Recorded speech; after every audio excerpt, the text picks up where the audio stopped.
Hello friends, എല്ലാവർക്കും നമസ്കാരം. നിങ്ങൾ ഏവരും കാത്തിരിക്കുന്ന രേവതിയുടെയും സച്ചിയുടെയും നാളത്തെ വിശേഷത്തിലേക്ക് എല്ലാ കൂട്ടുകാർക്കും സ്വാഗതം. എല്ലാവർക്കും നല്ലൊരു ശുഭരാത്രിയൊക്കെ നേർന്നുകൊണ്ട് നമുക്ക് നാളത്തെ വിശേഷത്തിലേക്ക് കടന്നാലോ. അതിനു മുമ്പ് ആരെങ്കിലും ആദ്യമായിട്ട് നമ്മുടെ ചാനൽ കാണുന്നുണ്ടെങ്കിൽ ഒന്ന് സബ്സ്ക്രൈബ് ചെയ്ത് വെക്കണം. അതിനോടൊപ്പം തന്നെ മാക്സിമം എല്ലാവരും ലൈക്ക് അടിച്ചിട്ട് വീഡിയോ കാണാൻ വേണ്ടി ശ്രദ്ധിക്കണേ. അപ്പം ഞാൻ പറഞ്ഞു ബോറാക്കുന്നില്ല, നേരെ നമുക്ക് നാളത്തെ വിശേഷത്തിലേക്ക് തന്നെ കടക്കാം. അങ്ങനെ ഇന്ന് അവസാന സീനായിട്ട് കണ്ടത് നമ്മുടെ സച്ചി കൂട്ടുകാരനെ കൊണ്ട് രേവതിനെ വിളിപ്പിക്കുകയാണ്. അപ്പൊ അവരിങ്ങനെ കാറിൽ ഇങ്ങനെ പൊക്കോണ്ടിരിക്കുകയാണ്. അതിനിടയിലാണ് നമ്മുടെ രേവതിക്ക് ഇനി എന്തെങ്കിലും സംഭവിച്ചോ, ഇനി രേവതിക്ക് വല്ല കടുങ്കയും ചെയ്തോ എന്നൊക്കെയുള്ള ആ ഒരു വെപ്രാളമാണ് നമ്മുടെ സച്ചിനെ കൊണ്ട് ഇങ്ങനെ വിളിപ്പിക്കാൻ കാരണം. അങ്ങനെ സച്ചി കൂട്ടുകാരനോട് പറഞ്ഞു, ഫോൺ വിളിച്ചപ്പോഴത്തേക്കും രേവതിക്ക് ഏകദേശം കാര്യങ്ങളൊക്കെ പിടികിട്ടി. രേവതി ഫോൺ എടുത്തില്ല. ഫോൺ എടുത്തിട്ടൊന്നും മിണ്ടിയില്ല. അപ്പൊ കൂട്ടുകാരൻ പറഞ്ഞു, എടാ സച്ചി, ഫോൺ എടുക്കുന്നില്ലല്ലോടാ, ഇനിയിപ്പോ എന്തെങ്കിലും അവള് ഫോൺ എടുത്തില്ലേ? ഇല്ലെന്നേ, ഫോൺ എടുത്തില്ല. അപ്പൊ അവള് ഫോൺ എടുത്തില്ലല്ലേ? പെട്ടെന്ന് പേടിച്ചു പോയിട്ടോ സച്ചി പറഞ്ഞു, എടാ ഒരു കാര്യം ചെയ്യാം, നീയേ രേവതിയുടെ വീട് വരെ ഒന്ന് പോകണം. ഈ പാതിരാത്രി ഞാൻ രേവതിയുടെ വീട്ടിൽ പോകാനോ? എന്താടാ സച്ചി നീ പറയുന്നത്? അത് നീ പോണം. നീ പോയിട്ട് ഞാൻ പറയുന്ന പോലെ ചോദിക്കണം. ഏതായാലും വണ്ടി രേവതിയുടെ വീട്ടിലേക്ക് വിടാൻ പറഞ്ഞു. ഇതേ സമയം നമ്മുടെ ആ ഒരു ഡ്രൈവർ നേരെ രേവതിയുടെ വീട്ടിലേക്ക് വഴിയൊക്കെ പറഞ്ഞു കൊടുത്തു. സച്ചി അങ്ങനെ നേരെ രേവതിയുടെ വീട്ടിലേക്ക് വിട്ടു. അപ്പൊ രേവതിയുടെ വീടിന്റെ ആ ഒരു ഗേറ്റിന്റെ അവിടെ എത്തിയപ്പോഴത്തേക്കും കൂട്ടുകാരൻ പറഞ്ഞു, എടാ ഞാൻ ചെന്ന് എന്ത് ചോദിക്കാനാടാ, എന്ത് പറയാനാടാ? ഞാൻ ചെന്ന് അവിടെ എന്ത് പറയണം? ഈ പാതിരാത്രി അതും എന്റെ കോലം കണ്ടല്ലോ, ഒന്നും നേരെ നിൽക്കാൻ പോലും പറ്റുന്നില്ല. അപ്പൊ ഞാൻ എന്താ പറയേണ്ടത്? അത് പിന്നെ നീ വേറൊന്നും പറയണ്ട, അവിടെ ചെന്നിട്ട് സച്ചി ഇവിടെ ഉണ്ടോ, ഞാൻ സച്ചിനെ തിരക്കി വന്നതാണ്, അവൻ വിളിച്ചിട്ട് ഫോൺ എടുക്കുന്നില്ല എന്ന് പറയണം. അങ്ങനെ പറയുകയാണെങ്കിൽ സംശയമൊന്നും തോന്നത്തില്ലല്ലോ. അപ്പൊ പിന്നെ രേവതി വീട്ടിലുണ്ടോന്ന് അറിയുകയും ചെയ്യാം. ഓ ഓ ഓ ശരിയാ, എങ്കിൽ പിന്നെ പോകാം അല്ലേ? അല്ല, ഈ പാതിരാത്രി ഒരു പുരുഷൻ രേവതിയുടെ വീട്ടിലേക്ക്, അത് ശരിയാവുമോടാ? ശരിയാകും. അവിടെ സ്ത്രീകൾ മാത്രമല്ല, ശരത്തും കാണും. അതുകൊണ്ട് പ്രശ്നമൊന്നുമില്ല, നീ പോയേ പറ്റൂ. എടാ പോടാ, അല്ലാതെ എനിക്കൊരു സമാധാനവും കിട്ടുന്നില്ലടാ. ഇനിയിപ്പോൾ അവൾ വല്ലതും ചെയ്താൽ അയ്യോ, എനിക്ക് ചിന്തിക്കാൻ കൂടി വയ്യ. നീ ഒരു കാര്യം ചെയ്യേ, നീ പോയി ചോദിക്കാൻ പറഞ്ഞു. ഏതായാലും കാല് നിലത്ത് പോലും ഉറക്കുന്നില്ല എന്നുള്ളത് സത്യം തന്നെയാണ്. കൂട്ടുകാരൻ്റെ സച്ചിയുടെ അത്രയും കൂടെ ഉറക്കുന്നില്ല കേട്ടോ. അപ്പൊ സച്ചിയും കാറിൽ നിന്ന് ഇറങ്ങി ഇങ്ങനെ കാത്തു നിൽക്കുകയാണ് കൂട്ടുകാരനെ പറഞ്ഞു വിട്ടിട്ട്. അങ്ങനെ ഏതായാലും കൂട്ടുകാരൻ അവിടെ ഇവിടെയും തപ്പി തടഞ്ഞൊക്കെ എങ്ങനെയോ ആ വാതിലിന്റെ ഫ്രണ്ടിലെത്തി ഡോറ് കൊട്ടിയപ്പോഴത്തേക്കും ശരത്ത് വന്ന് തുറന്നു.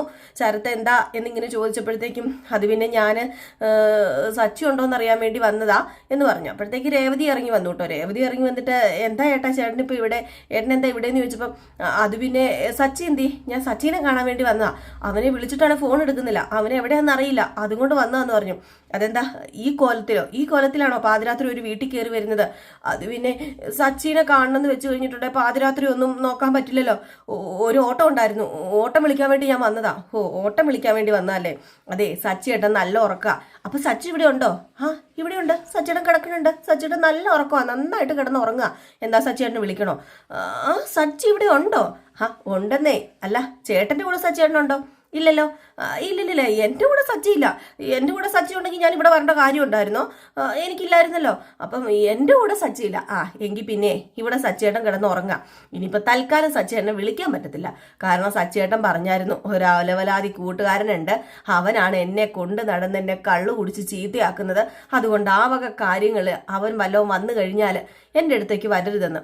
അതുകൊണ്ട് ചേട്ടൻ ഒരു കാര്യം ചെയ്യാം, ഇപ്പം പോകാൻ നോക്ക്, സച്ചിയേട്ടൻ കിടന്ന് ഉറങ്ങട്ടെ എന്ന് പറഞ്ഞു. നമ്മുടെ ലക്ഷ്മിയും ദേവു ചരത്തിനൊക്കെ ഒരു പിടിപാടും കിട്ടുന്നില്ല. ഇതെന്താ രേവതി ഇങ്ങനെ പറയുന്നതെന്ന്. ഏതെങ്കിലും കൂട്ടുകാരനങ്ങ് പോയി കഴിഞ്ഞപ്പോഴത്തേക്ക് ലക്ഷ്മി ചോദിച്ചു, എന്ത് സംസാരമാണ് നീ സംസാരിച്ചത്? നിന്റെ കെട്ടിയവൻ ഇവിടെ ഉണ്ടെന്ന് എന്തിനാ നീ പറഞ്ഞത്?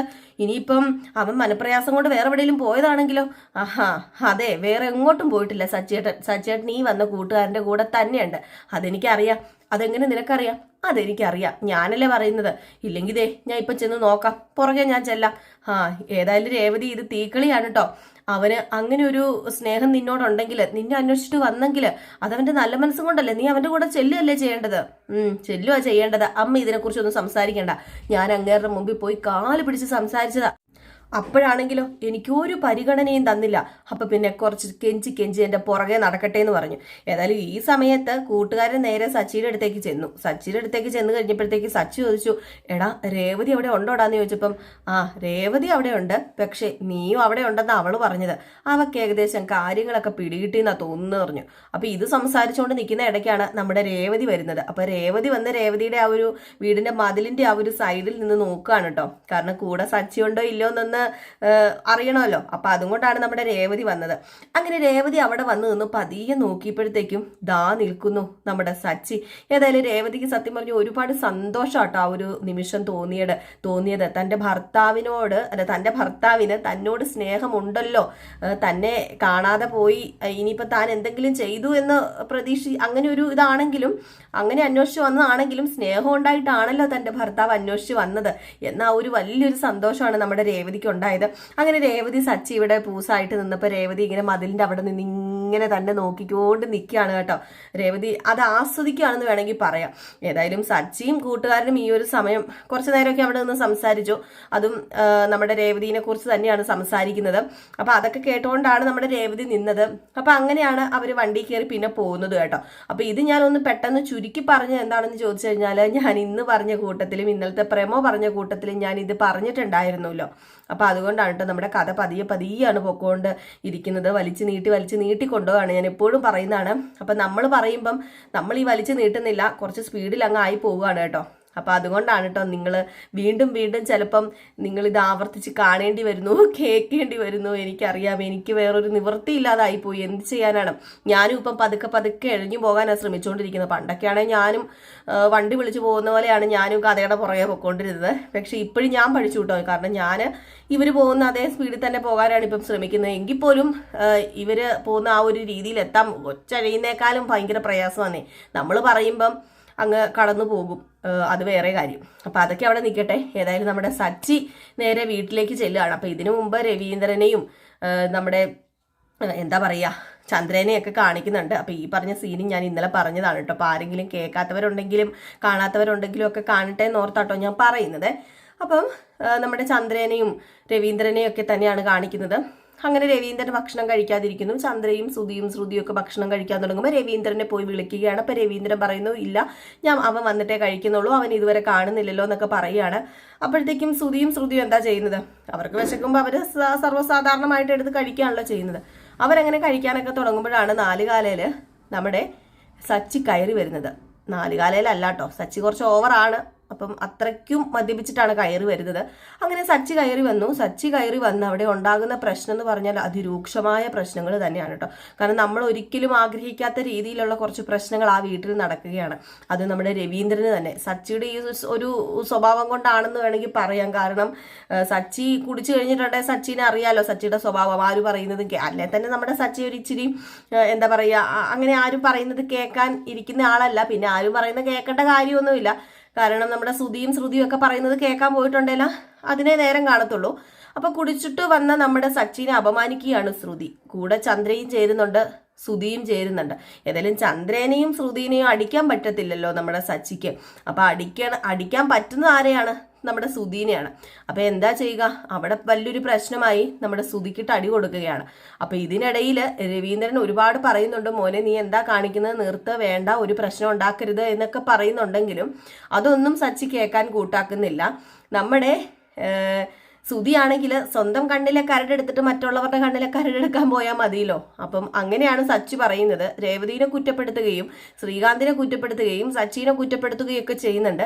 അങ്ങനെ രേവതിയെ കല്യാണം കഴിക്കാത്തത് തൻ്റെ ഭാഗ്യമാണെന്നും രേവതി ഒരു വൃത്തികെട്ട പെണ്ണാണെന്നും അവളൊരു പേരും കള്ളിയാണെന്നും ഒക്കെ ഇങ്ങനെ പറഞ്ഞപ്പം അത് നമ്മുടെ സച്ചി കേട്ടോണ്ട് നിന്നില്ല. സച്ചി എന്ത് ചെയ്തു? പ്രതികരിച്ചു. സച്ചി പറഞ്ഞു, ആദ്യം നീ നിന്നെ നന്നാക്കാൻ നോക്ക്, നീ ഒരു വലിയ പെരുങ്കള്ളനാണെന്ന് എനിക്കറിയാം, നീ എത്ര രൂപയാണ് ഈ വീട്ടിൽ നിന്ന് കട്ടെടുത്തോണ്ട് പോയത്, ആദ്യം നീ നന്നാക്ക്, നീയും രേവതിയൊക്കെ ഒരേപോലെ തന്നെയായെന്നിങ്ങനെ പറഞ്ഞു. അപ്പൊ രേവതിനെ കുറിച്ച് നമ്മുടെ ശ്രുതിയും ഒരു ഇച്ചിരി മോശമായ കാര്യങ്ങളൊക്കെ പറഞ്ഞു. അപ്പൊ ഇതൊക്കെ ഒരു പരിധി കൂടുതൽ നമ്മുടെ സച്ചി കേൾക്കില്ലല്ലോ. സച്ചി അങ്ങോട്ട് കൊടുത്തു ഒരടി. അവിടെ എന്താ സംഭവിക്കുന്നത്? നമ്മുടെ രവീന്ദ്രനെ ഒരു വലിയൊരു പ്രശ്നം ഉണ്ടാവുകയാണ്. അപ്പൊ അത് ഞാൻ ഇന്നലെ പറഞ്ഞായിരുന്നു. നമ്മുടെ രവീന്ദ്രന് സൈലന്റ് അറ്റാക്ക് അല്ല വരുന്നത്, എന്തോ ഒരു ബ്ലോക്കാണ് കേട്ടോ. അപ്പം ബ്ലോക്ക് വരികയാണ്. പെട്ടെന്ന് അറ്റാക്ക് പോലെ ഇങ്ങനെ വന്നു, പെട്ടെന്ന് കുഴഞ്ഞങ്ങ് വീഴുന്നു. ഈ സമയത്താണ് ഹോസ്പിറ്റലിലേക്ക് കൊണ്ടുപോകുന്നത്. അവിടെ ചെന്ന് കഴിയുമ്പോഴാണ് ബ്ലോക്കാന്നൊക്കെ അറിയുന്നത് കേട്ടോ. അപ്പോൾ ഏതായാലും ഈ ഒരു ഭാഗമൊക്കെ നാളെ കാണിക്കുമെന്നൊരു പ്രതീക്ഷയുണ്ട്. ഏതായാലും നമുക്ക് കാത്തിരുന്ന് തന്നെ കാണാം. അപ്പോൾ എല്ലാവരും കാത്തിരിക്കുക. ഇനി നമ്മൾ കാണാൻ ആഗ്രഹിക്കുന്ന കുറേ മുഹൂർത്തങ്ങളുണ്ട് കേട്ടോ. കാരണം നമ്മുടെ സച്ചി ഒരുപാട് കഷ്ടപ്പെട്ട് പൈസ ഉണ്ടാക്കിക്കൊണ്ട് വരണം. ഇനിയിപ്പോൾ ആ ഒരു ഓപ്പറേഷൻ നടത്തണമെങ്കിൽ, ബ്ലോക്ക് മാറണമെങ്കിൽ ഓപ്പറേഷൻ നടത്തണമല്ലോ, സർജറി വേണമല്ലോ. അപ്പം ഒരുപാട് കഷ്ടപ്പെട്ട നമ്മുടെ സച്ചി ആ പൈസ ഉണ്ടാക്കിക്കൊണ്ട് വരുന്നത് ഒരു 4 ലക്ഷം രൂപ. അപ്പം അതിന് പിന്നിൽ കുറേ കഷ്ടപ്പാടുകളുണ്ട്. അതിനിടയിൽ നമ്മുടെ രേവതി ആയിട്ടുള്ളൊരു വഴക്ക് മാറുന്നുണ്ട് സച്ചിയുടെ.